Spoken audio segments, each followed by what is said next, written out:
ಸ್ನೇಹಿತರೆ ನಮಸ್ತೆ. ಆಕಸ್ಮಿಕವಾಗಿ ಈ ದೇವಸ್ಥಾನಕ್ಕೆ ಬಂದೆ. ಪಂಚಲಿಂಗೇಶ್ವರ ದೇವಸ್ಥಾನ ಐರ್ವರ ನಾಡು ಅಂತ ಸುಳ್ಯದಲ್ಲಿರುವುದು ದಕ್ಷಿಣ ಕನ್ನಡ ಜಿಲ್ಲೆಯಲ್ಲಿ. ಇಲ್ಲಿ ಒಂದಷ್ಟು ಜನ ಸಿಕ್ಕಿದ್ರು, ಪರಿಚಯ ಆದರು. ಹಾಗೆ ಈ ದೇವಸ್ಥಾನದ ಬಗ್ಗೆ ಮತ್ತು ದಕ್ಷಿಣ ಕನ್ನಡ ಸುಳ್ಯದಲ್ಲಿ ಬೆಳೆಯುವ ಬೆಳೆಗಳಿರ್ಬೋದು, ಇಲ್ಲಿನ ಜನಗಳ ಬಗ್ಗೆ ತುಂಬ ವಿವರವಾಗಿ ವಿವರಣೆ ಕೊಟ್ಟಿದ್ದಾರೆ. ಅದು ಹೇಗಿದೆ ಅಂತ ನೋಡಿ, ವಿಡಿಯೋ ಇಷ್ಟ ಆದರೆ ಲೈಕ್ ಮಾಡಿ, ಹಾಗೆ ನಮ್ಮ ಚಾನಲ್ನ ಸಬ್ಸ್ಕ್ರೈಬ್ ಮಾಡ್ಕೊಳ್ಳಿ. ಪ್ರತಿಯೊಬ್ಬರು ತನ್ನ ತನ್ನ ಕುಟುಂಬವನ್ನು ಸಪರೇಟ್ ಮಾಡಿಕೊಂಡು ಹೋಗಿದ್ದಾರೆ. ಹೌದು, ಅವರಿಗೆ ಎಲ್ಲ ಸೇರ್ಲಿಕ್ಕೆ ಒಂದು ಜಾಗ ಬೇಕಲ್ವಾ? ಅವರ ಇಡೀ ಕುಟುಂಬ ಸೇರ್ಲಿಕ್ಕೆ ಒಂದು ಜಾಗ ಬೇಕು. ಅದಕ್ಕೆ ಏನ್ ಮಾಡಿದ್ದಾರೆ, ಐನು ಮನೆ ಅಂತ ಕಟ್ಟಿ ಅದರಲ್ಲಿ ಅವರ ದೇವರು, ಭೂತಗಳು ಮತ್ತೆ ಇದನ್ನೆಲ್ಲ ಅಲ್ಲಿ ಇಟ್ಟು ಅಲ್ಲಿ ಬಂದು ಆವಾಗ ಬಂದು ಎಲ್ಲಾ ಕುಟುಂಬದವರು ಸೇರಿ ಅಲ್ಲಿ ಪೂಜೆ ಮಾಡ್ತಾರೆ. ಅದಕ್ಕೆ ಐನು ಮನೆ ಅಂತ ಹೇಳೋದು. ಹೌದು. ಅಲ್ಲಿ ಅಂದ್ರೆ ನಾನೀಗ ಮಡಿಕೇರಿ ಭಾಗಕ್ಕೆ ಬಂದ್ಮೇಲೆ ತುಂಬಾ ಕಡೆ ನೋಡ್ತಿದ್ದೆ, ಎಲ್ಲಾ ಕಡೆನೂ ಅಯ್ಯನ ಮನೆ ಅಂತ. ಅಯ್ಯನ ಮನೆ ಅಲ್ಲ, ಅಯ್ಯನ ಮನೆ. ಐನ್ ಅದನ್ನ ಅಯ್ಯನ ಮನೆ ಅಂತ ಕೆಲವರು ಕರೆದ್ಬಿಡವ್ರೆ. ಅಯ್ಯನ ಮನೆ ಅಂದ್ರೆ ತಪ್ಪೇನು ಇಲ್ಲ. ಅಯ್ಯ ಅಂದ್ರೆ ಅಪ್ಪ ಅಂತ, ದೊಡ್ಡ ವ್ಯಕ್ತಿ ಅವನನ್ನ. ಹೇಳಿ ಸರ್, ಇದು ಯಾವ ದೇವಸ್ಥಾನ? ಇದು ಪಂಚಲಿಂಗೇಶ್ವರ ಅಂತಾರೆ. ಅಂದರೆ ಪಾಂಡವರ ಕಾಲದಲ್ಲಿ ಆಗಿದೆ ಅಂತೇಳಿ ಹೇಳ್ತಾರೆ, ಯಾರಿಗೂ ಗೊತ್ತಿಲ್ಲ. ಅಂದರೆ ಪಾಂಡವರ ಕಾಲದಲ್ಲಿ ಇದ್ದವರು ಯಾರು ಇಲ್ವಲ್ಲ, ಇದ್ದವರು ಯಾರು ಇಲ್ವಲ್ಲ. ಆದ ಕಾರಣ ಅವರ ಕಾಲದಲ್ಲಿ ಹೇಗೆ ಹೇಳ್ತಾರೆ ಅಂದರೆ, ಅಡೂರು ಅಂತ ಹೇಳುವ ಜಾಗದಲ್ಲಿ ಅರ್ಜುನನಿಗೆ ಪಾಶುಪತ ಸಿಕ್ಕಿದ್ದು. ಅಲ್ಲಿಂದ ಬಂದು ಪ್ರಥಮ ರಾತ್ರಿಯನ್ನು ಅವರು ಇಲ್ಲಿ ಕಳೆದಿರೋದು. ಆ ಪಾಶುಪತ ತಗೊಂಡು ಬಂದು ಅದನ್ನು ಪ್ರಥಮ ರಾತ್ರಿ ಇಲ್ಲಿ ಕಳೆದಿದ್ದಾರಂತೆ. ಇಲ್ಲಿ ಕಳೆದು ಬೆಳಿಗ್ಗೆ ಎದ್ದು ಪಂಚಲಿಂಗಿ ಅಂದರೆ ಶಿವನನ್ನು ಪಂಚಲಿಂಗಗಳ ರೂಪದಲ್ಲಿ ಪೂಜೆ ಮಾಡಿ ಅವರು ಇಲ್ಲಿಂದ ಮುಂದೆ ಪ್ರಯಾಣ ಬೆಳೆಸಿದ್ದಾರೆ ಅಂತ ಕತೆ ಹೇಳ್ತದೆ. ಕತೆ ಇದೆ, ಬಟ್ ನನಗೆ ಅದ್ರ ಬಗ್ಗೆ ಏನು ಮಾಹಿತಿ ಇಲ್ಲ, ಯಾಕೆಂದ್ರೆ ಅವಾಗಿಲ್ಲ ಯಾರು ಇಲ್ವಲ್ಲ. ಹಾಗೆ ಅಂತ ಹೇಳ್ತಾರೆ. ಅದು ಊರಿನಲ್ಲಿ ಎಲ್ರಿಗೂ ಗೊತ್ತಿಲ್ಲ. ಊರಿನಲ್ಲಿ ಒಂದು ಸ್ವಲ್ಪ ಜನರೇ, ಸ್ವಲ್ಪ ಹಳೆ ತಲೆಗಳಿಗೆ ಗೊತ್ತಿದೆ, ಹೊಸ ತಲೆಗಳಿಗೆ ಅದರ ಬಗ್ಗೆ ಏನು ಅಂತ ವಿಷಯ ಇಲ್ಲ ಅಂತ ತಿಳ್ಕೊಂಡಿದ್ದೇನೆ, ನನಗೆ ಗೊತ್ತಿಲ್ಲ. ಆಯ್ತಾ? ಹಾಗೆ ಅಂತ ಹೇಳ್ತಾರೆ. ಅಲ್ಲಿಂದ ನಡ್ಕೊಂಡು ಬಂದಿದೆ ಈ ದೇವಸ್ಥಾನ. ಮೊದಲು ಇದು ಹುಲ್ಲಿನ ಚಾವಡಿ ಏನೋ ಇತ್ತಂತೆ. ಹುಲ್ಲಿನ ಚಾವಡಿ ಅಂದ್ರೆ ಹುಲ್ಲಿನ ದೇವಸ್ಥಾನ ಇತ್ತಂತೆ ಇದು. ಹುಲ್ಲು ಹೌದು. ಆಮೇಲೆ ಅದನ್ನು ಇತ್ತೀಚೆಗೆ ಅಂದರೆ 1990 ನಂತರ ಹಂಚಾಕಿ ಕಟ್ಟಿದ್ದಾರೆ ಅಂತ ಹೇಳ್ತಾರೆ. ಅದಕ್ಕೆ 90ರಲ್ಲೇ ಕಟ್ಟಿದ್ರೋ ಮೊದಲು ಕಟ್ಟಿದ್ರೋ ನನಗೆ ಗೊತ್ತಿಲ್ಲ. ಅಲ್ಲ ನನಗೆ ಗೊತ್ತಿಲ್ಲ 90ರಲ್ಲಿ ಕಟ್ಟಿದ್ರ ಅದಕ್ಕಿಂತ ಅಲ್ಲ. ಹೇಗೆ ಅಂದರೆ ಅದಕ್ಕಿಂತ ಮೊದಲು ಕೂಡ ಇದು ಹಂಚಿನ ದೇವಸ್ಥಾನವೇ ಇದ್ದಿರ್ಬೋದು. ತುಂಬ ಹಳೆಯ ದೇವಸ್ಥಾನ ಅವ್ರು ಹೇಳಿದಾಗೆ.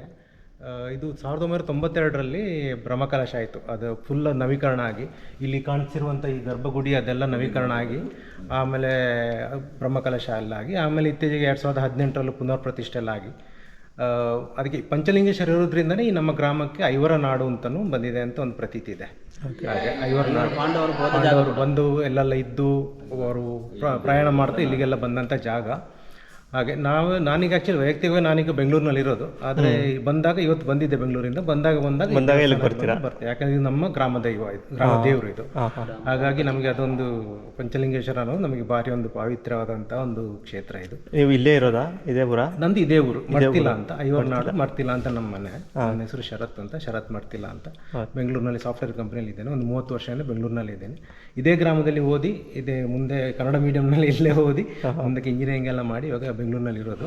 ಇದರದ್ದು ಜೀರ್ಣೋದ್ಧಾರ ಆಗಬೇಕಾದ್ರೆ ಇದಕ್ಕೆಲ್ಲ ನಾವು ಕೆಲಸ ಮಾಡಿದ್ದೇವೆ. ಇದರ ಫೌಂಡೇಶನಿಂದ ಹಿಡಿದು ಅದಕ್ಕೆಲ್ಲ ನಾವು ಶ್ರಮದಾನಕ್ಕೆಲ್ಲ ಬಂದು ಕೆಲಸ ಮಾಡಿದ್ದೇವೆ. ಇದರ ಇದಾಗಬೇಕಾದ್ರೂ, ಪ್ರತಿಷ್ಠೆ ಆಗಬೇಕಾದ್ರೂ ಬ್ರಹ್ಮಕಲಶ ಟೈಮಿಗೆ ಫಂಕ್ಷನ್ನೆಲ್ಲ 4 ದಿವಸ ಎಲ್ಲ ಓಡಾಡಿ ನಾವು ಇದು ಮಾಡಿದೆ. ಇಲ್ಲಿ ವರ್ಷ ಫೆಬ್ರವರಿಗೆ ಜಾತ್ರೆ ಆಗುತ್ತೆ. ಜಾತ್ರೆ ನಡೆಯುತ್ತೆ. ಫೆಬ್ರವರಿ 8, 9, 10 ಜಾತ್ರೆ ನಡೀತದೆ ವರ್ಷ.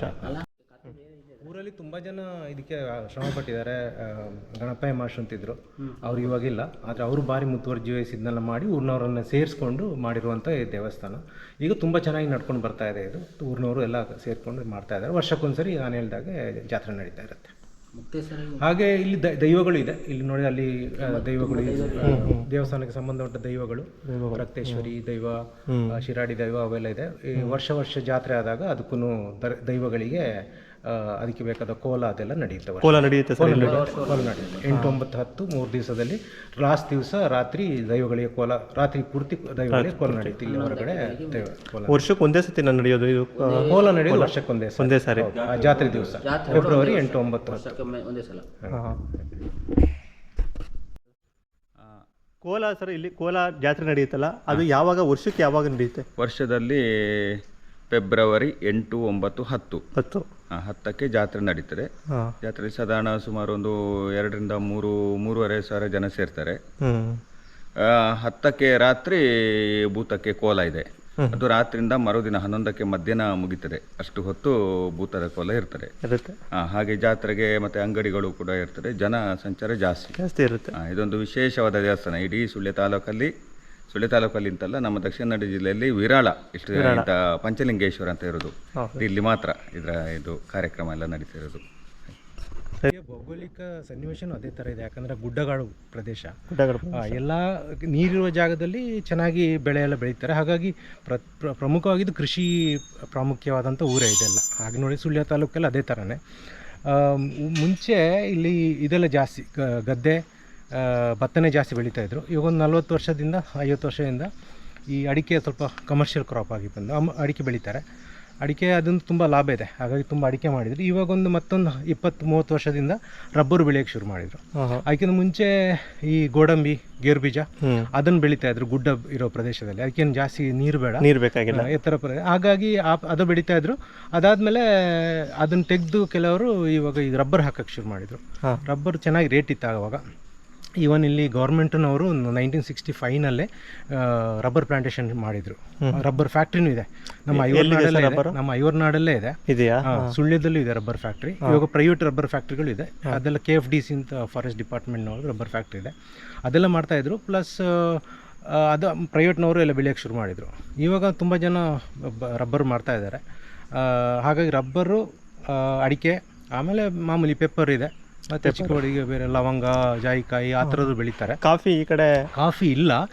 ಆದರೆ ಈ ವರ್ಷದಿಂದ ಅದಕ್ಕೆ ಸ್ವಲ್ಪ ಇವಾಗ ಎನ್ಕರೇಜ್ಮೆಂಟ್ ಮಾಡ್ತಿದ್ದಾರೆ. ಕಾಫಿ ಬೆಳಿಬೋದು. ಇದರ ಮಧ್ಯೆ ಈಗ ಮಿಶ್ರ ಬೆಳೆ ಥರ ಅಲ್ಲಿ ನೋಡಿದ್ರೆ ಆ ತೋಟ ನೋಡಿದ್ರೆ ಗೊತ್ತಾಗುತ್ತೆ ನೋಡಿ. ಅದ್ರ ಮೇಲೆ ನಿಮಗೆ ಇದನ್ನೆಲ್ಲ ಬಿಟ್ಟಿದ್ದಾರೆ, ಅವೆಲ್ಲ ಪೆಪ್ಪರ್ಗಳು. ಆಗ ಮಧ್ಯೆ ಬಾಳೆ ನಡ್ತಾರೆ. ಹಾಗಾಗಿ ಒಂಥರ ಮಿಶ್ರ ಬೆಳೆ. ಈಗ ಒಂದು ಚಿಕ್ಕ 1 ಎಕರೆ 2 ಎಕರೆ ಇದ್ದವನು ಚೆನ್ನಾಗಿ ನೀರಿನ ಇದಿದ್ರೆ ಚೆನ್ನಾಗಿ ಅವರು ಕೃಷಿ ಮಾಡಿ ಅದರಿಂದನೇ ಸಾಕಷ್ಟು ಲಾಭ ಮಾಡ್ಬೋದು. ಇದರಲ್ಲಿ ಅದೊಂದು ತುಂಬ ಕಮರ್ಷಿಯಲ್ ಕ್ರಾಪ್ಗಳು ಜಾಸ್ತಿ ಈ ಕಡೆ. ತರಕಾರಿ ಎಲ್ಲ ಕಡಿಮೆ. ತರಕಾರಿ ಮಳೆಗಾಲ ಮಾತ್ರ. ಈಗ ಆಲೂಗಡ್ಡೆ, ಈರುಳ್ಳಿ ಏನಿದ್ರು ನಾವು ಬೇರೆ ಕಡೆಯಿಂದನೇ ತರಬೇಕು.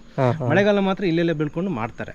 ಅದು ಬಿಟ್ಟರೆ ಬೇರೆದೆಲ್ಲ ಈ ಥರ ಕಮರ್ಷಿಯಲ್ ಕ್ರಾಪ್ಗಳೇ ಜಾಸ್ತಿ ಈ ಥರ. ಸರ್, ಈಗ ರಬ್ಬರ್ ಬೆಳೀತಾರಲ್ಲ, ಅದು ಯಾವ ಥರ ಅವ್ರಿಗೆ ಅಂದರೆ ವರ್ಷದ್ದು ಬರುತ್ತಾ ಇಲ್ಲ ಅದೊಂದು ಅಂದರೆ ಈಗ ಗಿಡ ಹಾಕಿದ್ಮೇಲೆ ಒಂದು ರಬ್ಬರ್ ಗಿಡ ಹಾಕಿದ್ಮೇಲೆ ಎಷ್ಟು ವರ್ಷ ಬೇಕು ಸರ್ ಅದನ್ನ? ಅದು ಮಿನಿಮಮ್ 7 ವರ್ಷ ಬೇಕು. 7 ವರ್ಷ ಬೇಕು. ಅದು ಯಾಕಂದ್ರೆ ಆವಾಗ ಚೆನ್ನಾಗಿ ಆರೈಕೆ ಮಾಡಬೇಕು ಅದಕ್ಕೆ. ಆಮೇಲೆ ವರ್ಷ ಸ್ವಲ್ಪ ಗೊಬ್ಬರ ಹಾಕೋದೆಲ್ಲ ಇರುತ್ತೆ. ಮಳೆಗಾಲ ಬಂದಾಗ ಅದಕ್ಕೆ ರೈನ್ ಗಾರ್ಡಿಂಗ್ ಅಂತ ಮಾಡಬೇಕು. ಪ್ಲಾಸ್ಟಿಕ್ ಹಾಕಿ ಕಟ್ಟಿಂಗ್ ಮಾಡಿ ಇದು ಟ್ಯಾಪಿಂಗ್ ಮಾಡ್ತೇವಲ್ಲ, ಆ ಜಾಗಕ್ಕೆ ಪ್ಲಾಸ್ಟಿಕ್ ಹಾಕಿ ಇದು ಮಾಡಬೇಕು. ಬೇರೆ ಇದ್ರೆ ಆಲ್ಮೋಸ್ಟ್ ಅದು ಆಲ್ಟರ್ನೇಟ್ ಡೇಸ್ ಅದರದ್ದು ಟ್ಯಾಪಿಂಗ್ ಅಂತ ಮಾಡ್ತಾರೆ.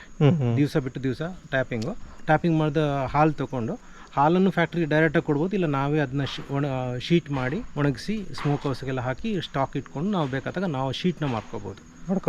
ಆ ಥರ ಆಲ್ಮೋಸ್ಟ್ ಇಡೀ ವರ್ಷನೇ ಬರ್ತಾ ಇರುತ್ತೆ.